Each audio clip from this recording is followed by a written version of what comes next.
Liverpool have beaten the current Premier League champions Manchester City by 2-0, and in this video we're going to be breaking down how they did it, including what they did so brilliantly to exploit this Man City side.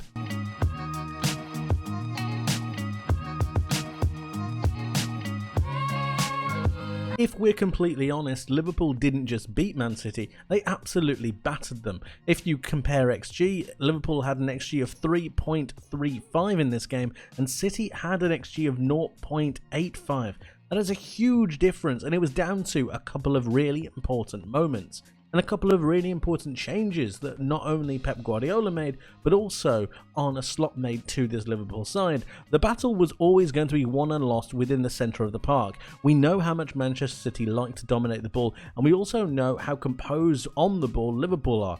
So it was imperative that to be able to win this duel, you needed energy, you needed dynamism, and you needed the physicality and athletic nature to be able to push you on in this game. And that was where the first battle was won and lost.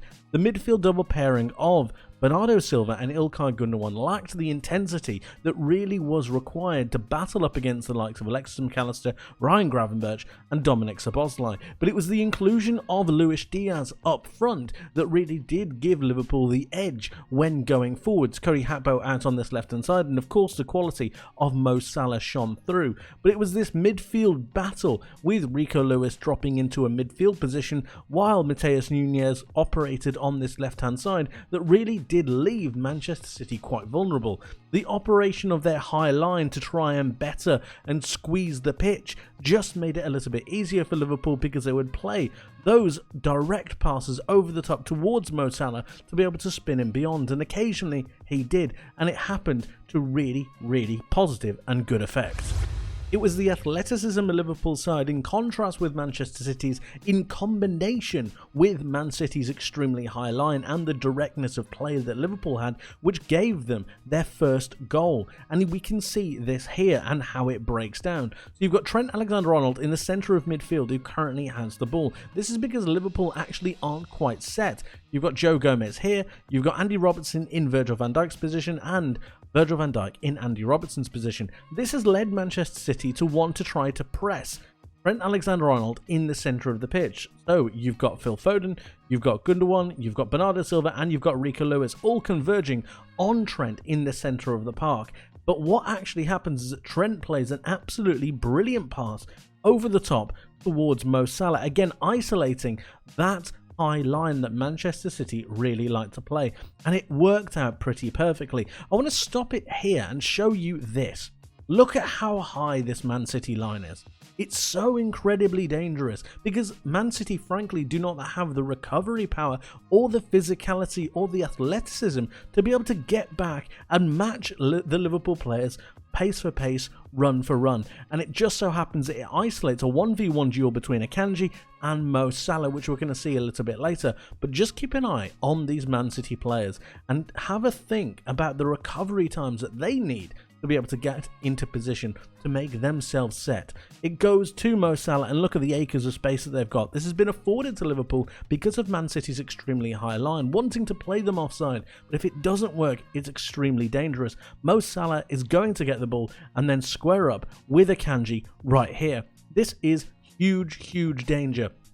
Big problem, big moments. But look at the box. You've only got 2 Manchester City players who have currently recovered into this area. You've got another one following up. But that is a real theme that we're going to look at during this goal. As Mo Salah creeps in towards the box, forcing Akanji to back off, we're going to be paying attention to Cody Gakpo out at this back post, because you've got the right winger for Liverpool here, you've got the left winger for Liverpool here, both in the penalty area, and you're going to have a pass that goes straight through the actual Manchester City box.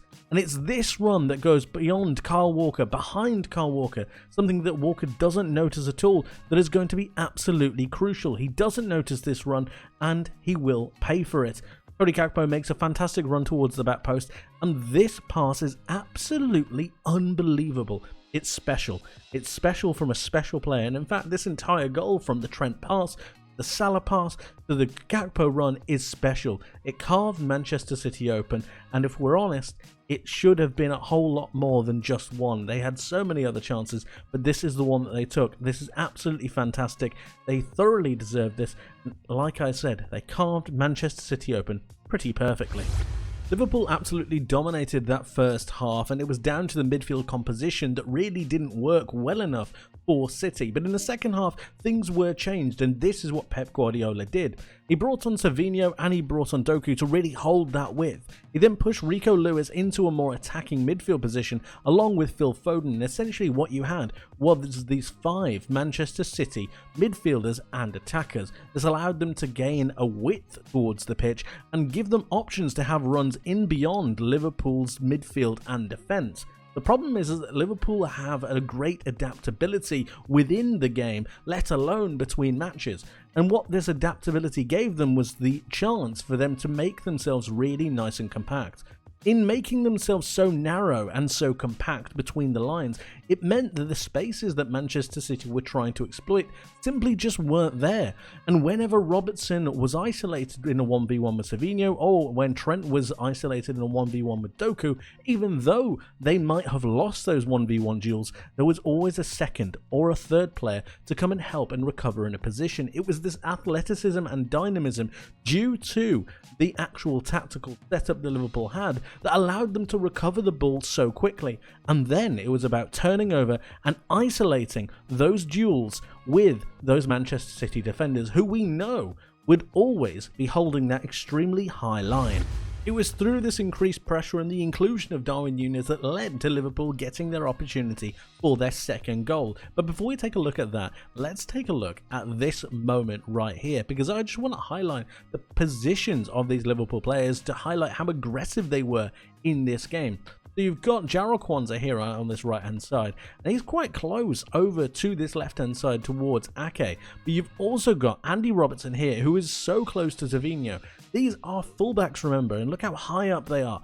You've got the 2 midfielders here in McAllister and Gravenberch, and you've also got Dominic Szoboszlai sitting just in front. But look how aggressive Mo Salah is once the ball comes into Akanji. You've also got Darwin Núñez, who's going to make a sprinting, darting run to try and close down as well. And as this progresses, it's just so very impressive from Liverpool that they don't give City any time to think. It's absolutely brilliant. And as it moves on, you've got not 1, but 2 players closing them down. You've also got Luis Diaz out on this left-hand side, who's going to come into picture in just a second. There he is. Once Darwin Núñez makes a nuisance of himself, Man City are in a whole heap of trouble, because you've got Mo Salah who's cutting off the pass to the goalkeeper. You've also got Luis Diaz who can make a pass or make a cut off to that pass over to that right hand side, and it just so happens that he wins the ball from Kyle Walker in that instance anyway. It's then about driving towards goal. He does this with brilliant fashion, and he manages to get around Ortega with sublime excellence, and it gives them their penalty to be able to convert, which obviously Mo Salah does. But it's just another highlight of Liverpool's aggressive, brilliant nature, and just another example of how they thoroughly deserve to win the game. They put Manchester City to the sword and they battered them. It should have been far more than 2-0. And they thoroughly deserved the victory. But I want to hear from you guys. Let me know what you think in the comments section below. How good did you think Liverpool played? And do you think they're favourites for the title? Let me know your thoughts. I'd love to hear from you. Thank you ever so much for watching. I hope you enjoyed. I hope you learned something new. And I hope to see you in the next one. But until then, my friends, take care.